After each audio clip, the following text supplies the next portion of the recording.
Lecture du livre de Ellen G. White, intitulé L'histoire de la rédemption.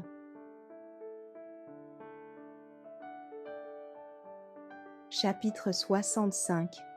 Le couronnement du Christ. Alors le Christ reparaît à la vue de ses ennemis. Bien au-dessus de la ville, sur un fondement d'or étincelant, est dressé un trône très élevé.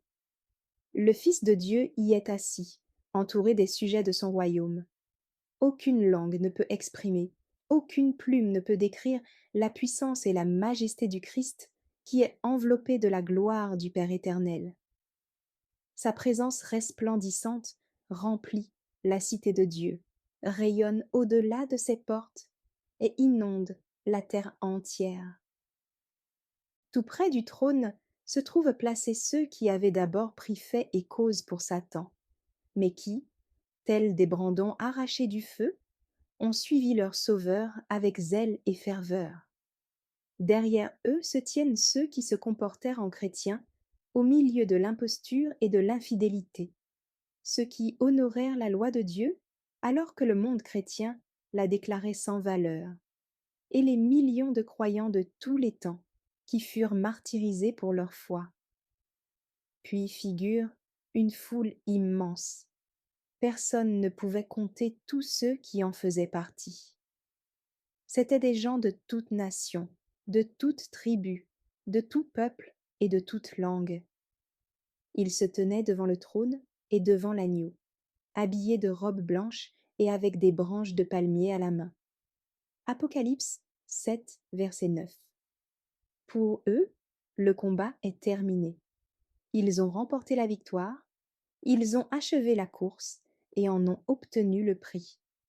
Les branches de palmier qu'ils tiennent dans leurs mains sont l'emblème de leur victoire, et leurs robes blanches représentent la justice immaculée du Christ qui leur appartient désormais.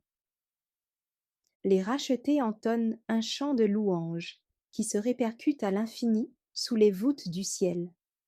Notre salut vient de notre Dieu, qui est assis sur le trône, ainsi que de l'agneau.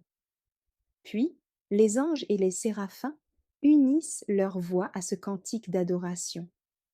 Ayant mesuré le pouvoir et la perversité de Satan, ils comprennent mieux que jamais que seule la puissance du Christ pouvait les rendre vainqueurs. Parmi cette brillante multitude, nul ne s'attribue le salut, comme s'il avait vaincu par sa propre puissance et par sa propre vertu. Ils ne soufflent pas un mot de ce qu'ils ont fait ou de ce qu'ils ont souffert. Le thème et la pensée dominante de chaque hymne est « Notre salut vient de notre Dieu, ainsi que de l'agneau ». Apocalypse 7, verset 10.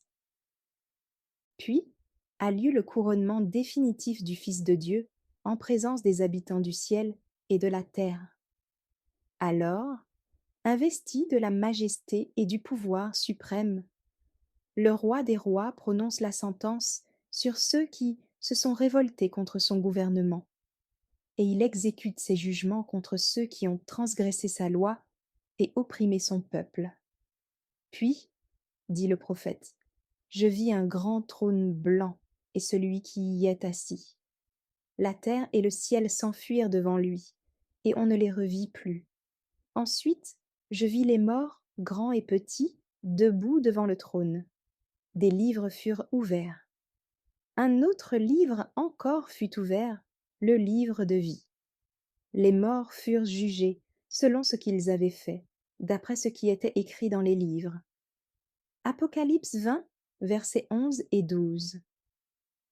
Dès que les livres sont ouverts et que les regards de Jésus se portent sur les réprouvés, ceux-ci prennent conscience de tous les péchés qu'ils ont commis. Ils voient exactement où leurs pieds se sont écartés du sentier de la pureté et de la sainteté, et dans quelle mesure l'orgueil et la révolte les ont amenés à transgresser la loi de Dieu. Tentation caressée, bénédiction détournée de leur but, manifestation de miséricorde repoussée par leur cœur obstiné et impénitent, tout cela leur apparaît comme inscrit en lettres de feu.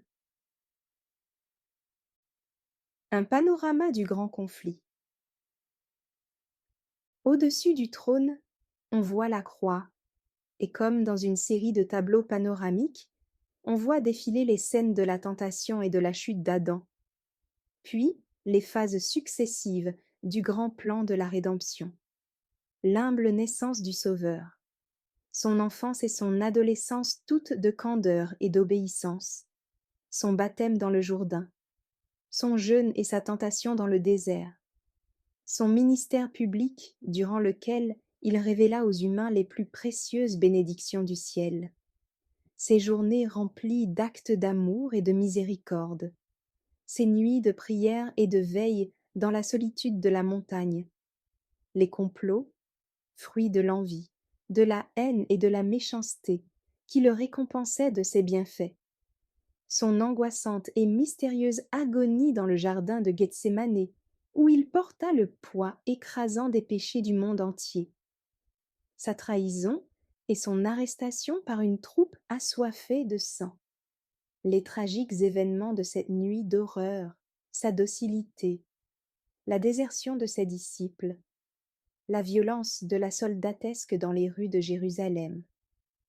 les comparutions chez Anne, au palais de Caïphe, au tribunal de Pilate, et devant le lâche et cruel Hérode, les sarcasmes, les injures, la flagellation, la condamnation à mort.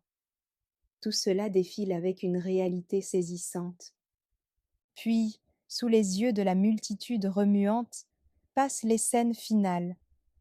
On voit le doux martyr fouler le sentier qui mène au calvaire. Le roi du ciel est cloué sur la croix. Tandis que le Fils de Dieu agonise, les prêtres arrogants se joignent à la populace pour l'insulter. Au moment où le Rédempteur expire, des ténèbres surnaturelles envahissent la scène. La terre tremble, les rochers se fendent et des tombeaux s'ouvrent. Ce spectacle effarant est d'une poignante exactitude. Satan, ses anges et ses sujets, qui reconnaissent pas leur œuvre, ne peuvent en détourner les regards. Chacun des acteurs de ce drame se reconnaît dans le rôle qu'il a joué. Hérode, qui massacra les enfants innocents de Bethléem pour essayer de faire mourir le roi d'Israël. L'infâme Hérodias, qui chargea sa conscience du sang de Jean-Baptiste.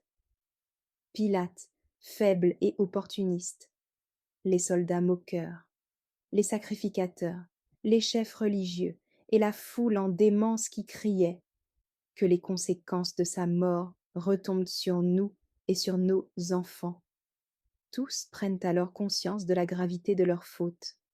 Ils tentent en vain de se dérober à la vue de celui dont la majesté divine et l'éclat surpassent quand la lumière du soleil, tandis que les rachetés jettent leur couronne aux pieds du Sauveur en s'écriant « Il est mort pour moi ».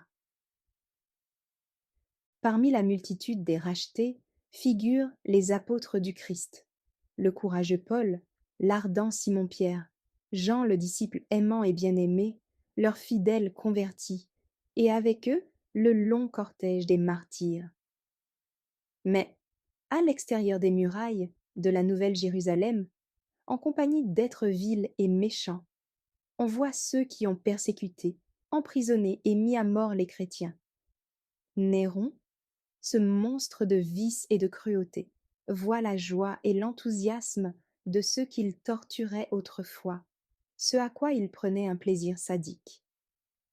Sa mère, présente elle aussi, peut constater que les défauts transmis à son fils et les passions encouragées et développées chez lui, par son exemple, ont abouti à des crimes qui ont fait frémir le monde.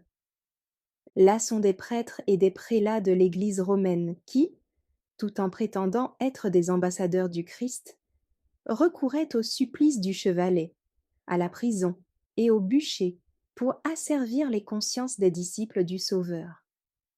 Là se trouvent les orgueilleux pontifes, qui se sont élevés au-dessus de Dieu et ont prétendu avoir le droit de modifier la loi du Très-Haut. De soi-disant pères de l'Église doivent maintenant rendre compte à Dieu de ce dont ils voudraient bien être dispensés. Ils constatent, mais trop tard, que le Tout-Puissant est jaloux de sa loi et qu'il ne tiendra pas le coupable pour innocent. Ils voient comment que Jésus-Christ s'identifie avec son peuple persécuté et ils mesurent la force de ses propres paroles. Toutes les fois que vous avez fait ces choses à l'un de ces plus petits de mes frères, c'est à moi que vous les avez faites. Matthieu 25, verset 40. Merci d'avoir écouté cette lecture.